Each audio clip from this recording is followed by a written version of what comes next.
Denmark's Foreign Minister Lars Rasmussen is hoping for a meeting with US Senator Marco Rubio at this week's NATO gathering in Brussels.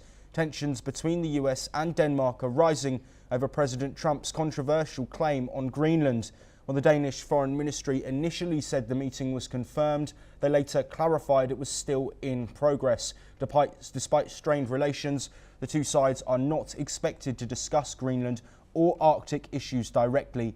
Instead, topics like Ukraine and European security will likely dominate the agenda.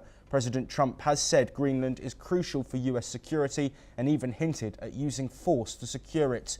US Vice President J.D. Vance recently criticised Denmark's handling of Greenland, prompting a sharp response from Lokke. He suggested the US could strengthen its military presence there under the 1951 defence agreement. Democratic-backed Judge Susan Crawford secured a seat on the Wisconsin Supreme Court in Tuesday's election, delivering a setback to President Donald Trump and Tesla CEO Elon Musk, who had heavily supported her opponent. The race drew national attention as the first major electoral test for Trump post-presidency, with Musk investing millions in backing the Republican challenger. Crawford's victory underscores a critical moment in the ongoing political struggle over judicial control in the state. Staying in North America, and New Jersey Senator Cory Booker has set a new record for the longest speech in US Senate history, speaking for 25 hours and 4 minutes. The marathon address was a symbolic protest against President Donald Trump, warning of a grave and urgent moment in American history. While not a filibuster, Booker's speech temporarily halted legislative work in the Republican-controlled Senate. He filled the time with personal anecdotes, poetry, sports discussions, and letters from constituents impacted by Trump's policies.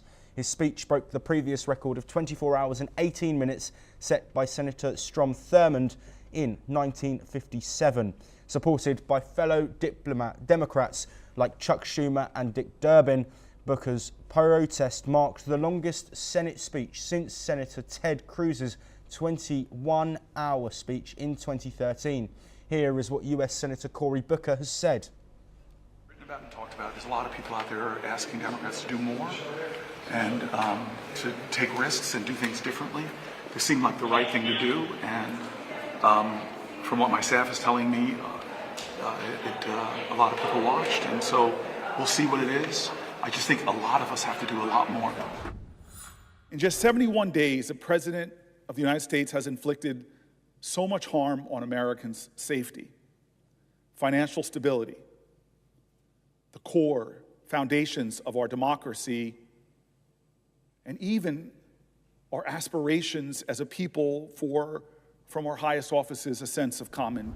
Unnecessary hardships are being borne by Americans of all backgrounds, and institutions which are special in America, which are precious, which are unique in our country, are being recklessly, and I would say even unconstitutionally affected, attacked.